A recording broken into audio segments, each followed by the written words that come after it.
Once a thief, always a thief. They say once a gangster, always a gangster. Once a killer, always a killer. You think? Sí.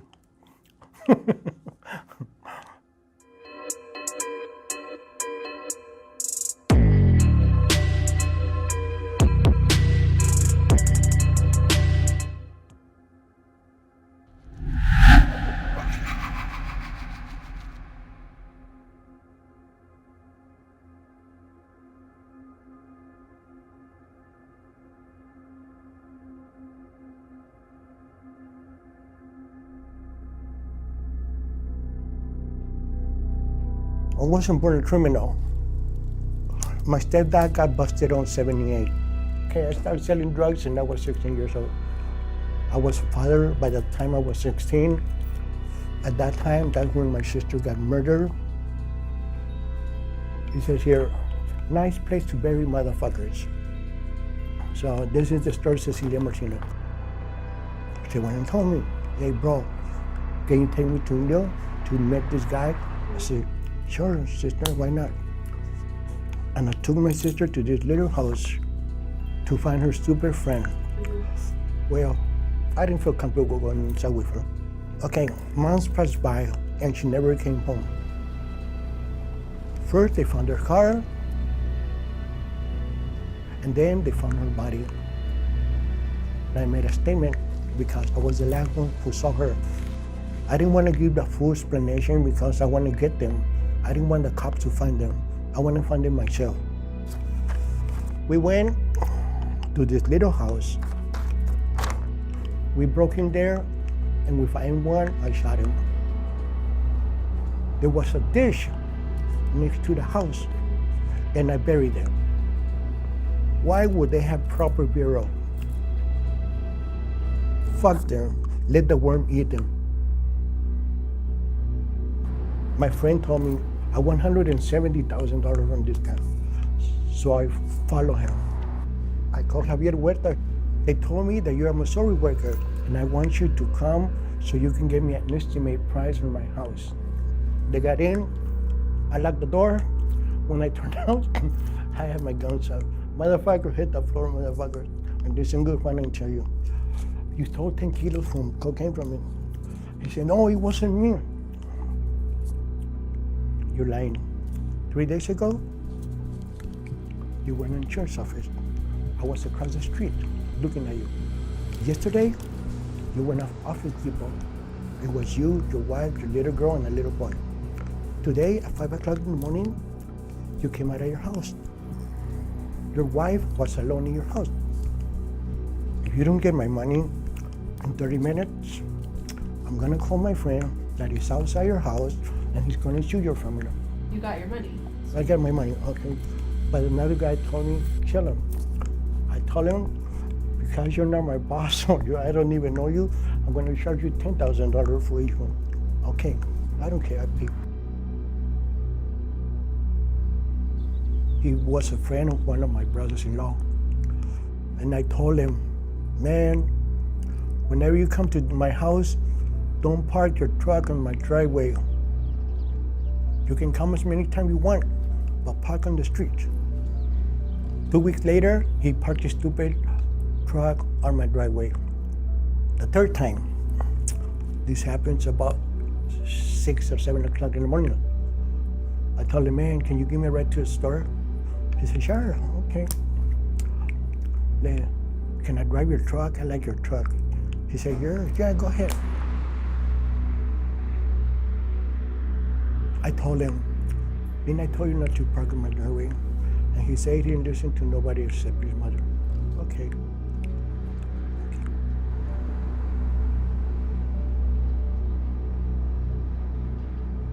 I took my gun and shot him so he can listen to me next time.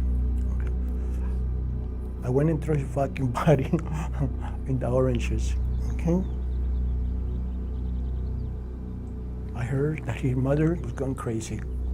She wanted her son, dead or alive, and I feel sorry for what I did. I say, I have a mother too, and I don't want her to be in the same shoes that she is. I went and uncovered the body and moved into another spot. Weeks passed by, and they found the body. What is it about being disrespected that bothers you so much? Because if I give a word and they don't listen, I think they're making fun of me. Do you think you would have retired? No. Okay. No. Once a thief, always a thief.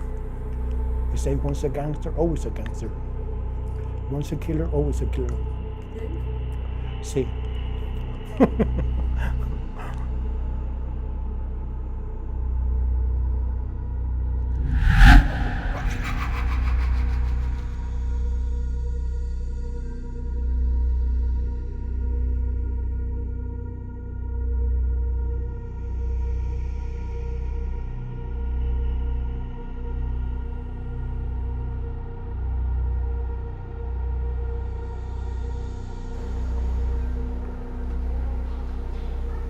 Why did you decide to talk to me?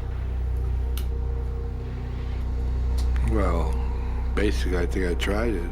I decided to talk to you would be so I could find out more about myself, since I don't know the answers, and you are a person who is highly qualified to give me answers, possibly, of what's going on. I figured this would be a good time to talk to somebody like you, or you know. Well, why don't we turn the tables here and you interview me? I'll answer your questions. Interesting. I can live with that.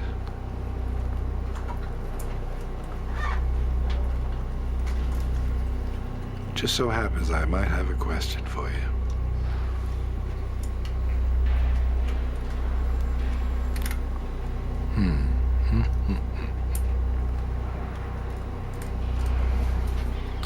What do you think about me? Anything good, bad, or indifferent? Yeah, some of each.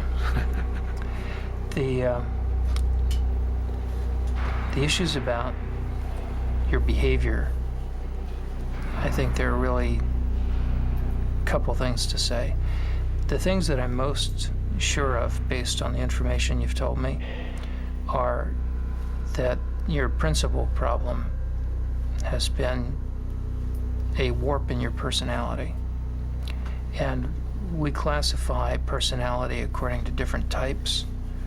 And there are two types of personality features that you have. The first of them is called antisocial personality disorder. What it refers to behaviorally is someone who does not have a conscience, does not have remorse, does not feel a sense of guilt about most of the bad things they do, is impulsive and violent. The typical things we see before age 15 in people who earn that label are cruelty toward animals, cruelty toward people. And an awfully interesting part of that condition is that we've got a little bit of knowledge of what causes it and where it comes from.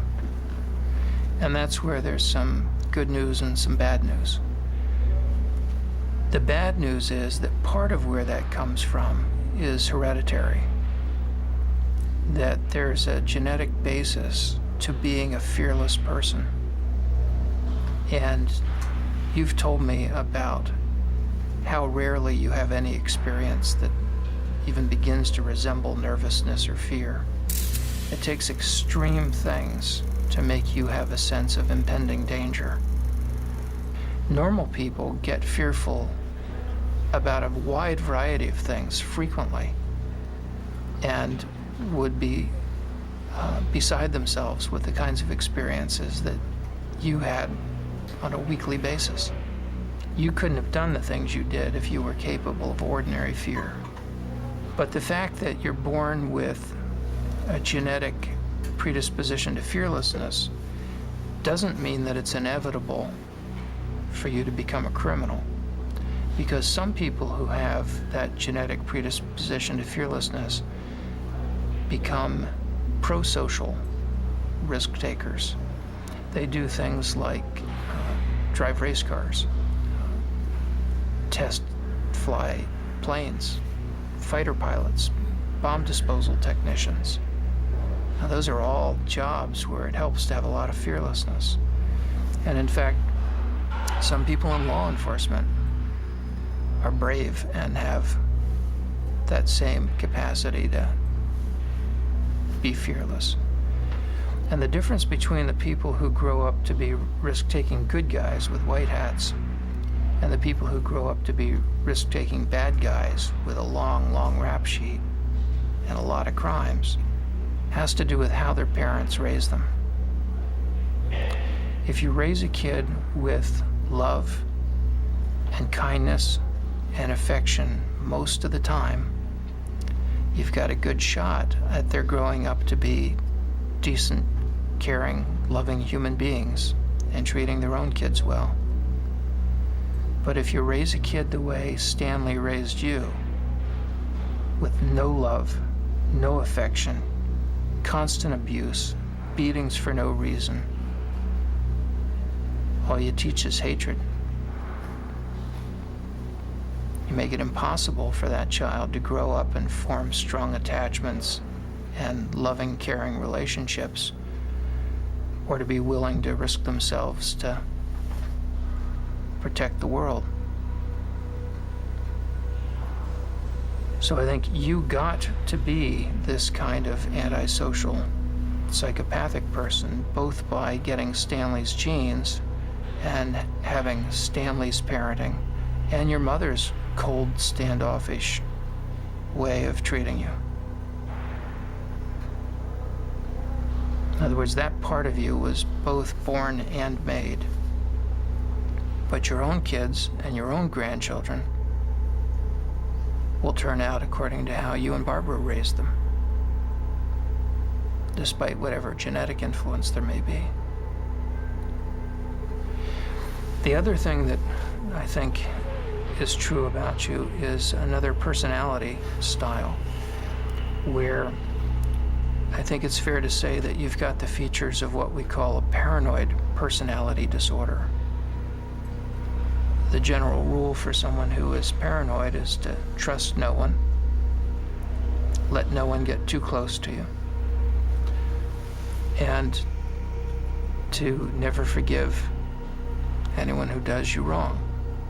If somebody criticizes them, they're quick to respond with anger or to counterattack. If somebody humiliates them, then they must have revenge. About 1 to 2% of the population has the paranoid personality disorder. About 2 to 3% of males and 1% of females have the antisocial personality disorder. And then there's a smaller group that has both. And it was having both that allows you to have this career that you've had, and that allowed you to profit from your capacity for a completely emotionless, fearless, remorseless hit. By being free of any conscience and also free of friends and of people who could bring you down, you were able to have a very long run as a successful contract killer, which is quite unusual. I appreciate you taking the time and explaining this to me.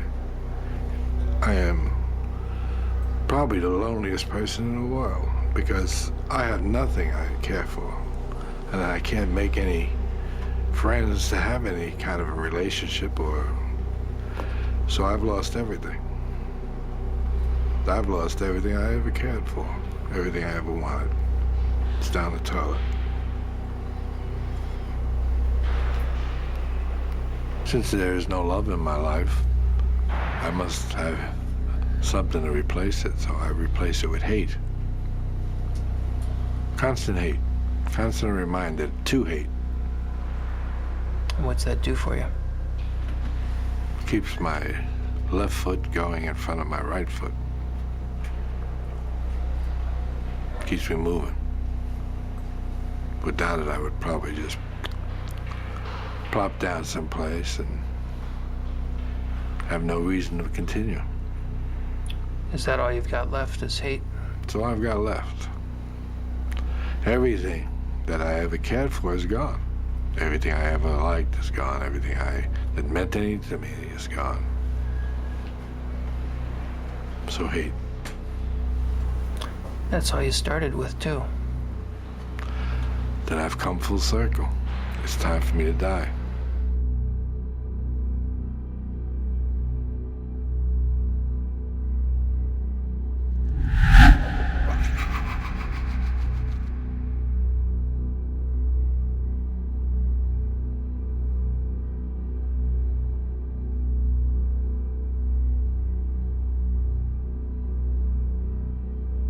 I was moving up the alley using a briefcase and some crutches, and a young woman walked down, and about halfway down the block I encountered her and asked her to help me carry the briefcase, which she did, and we walked back up the alley.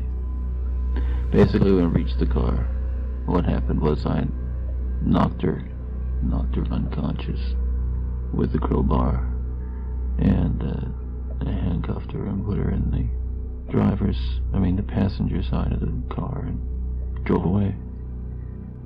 One of the things that makes it a little bit, well, among the things that makes it difficult is that at this point she was quite lucid, talking about things. It's funny, it's not funny, but it's odd, the kinds of things people say under those circumstances. And she had a Spanish test the next day, and she thought that I had taken her to help tutor me for a Spanish test. It's kind of odd. The long and short of it was that I again knocked her unconscious and strangled her. Can you hear that? The Hawkins girl's head was severed and taken up the road about 25 to 50 yards and buried in a location about 10 yards west of the road on a rocky hillside.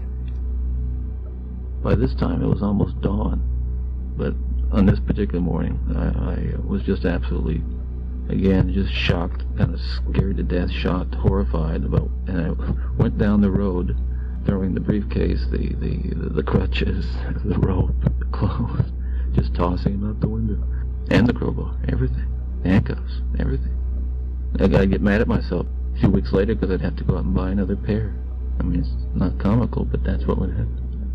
This was just, I was in a sheer state of panic, of just absolute horror, It's like, at that point in time, this consciousness of what has really happened is like you break out of a fever or something. That is. And so I drove, talk about details coming back.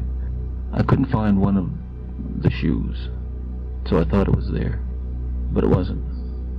So I went back. This was the next day. Got on my bicycle, rode back to that little parking lot. I knew there were police all over the place by that time. So I went back to that parking lot and I found both the pierced earrings and the shoe laying in the parking lot. So I surreptitiously gathered them up and rode off. So